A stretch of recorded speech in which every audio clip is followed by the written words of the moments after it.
এদিন ছিল অগ্রহায়ণ মাসের অমাবস্যা, আর বাবা এখানে বাতাসা সাজিয়ে নিচ্ছে মন্দিরে দিয়ে আসার জন্য, কারণ ওদিনকার ভাইয়ের মানত চুকানো ছিল।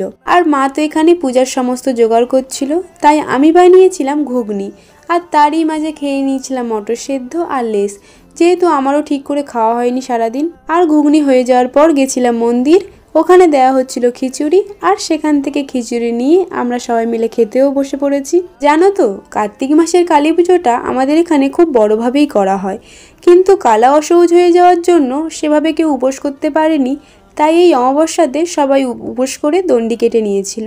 আর এই তো বুড়ো মাও এখানে ধুনো জ্বালিয়ে নিচ্ছে, আর তারপর সবাই মিলে বাতাসা ঘোরানোর জন্য বসেও পড়েছি।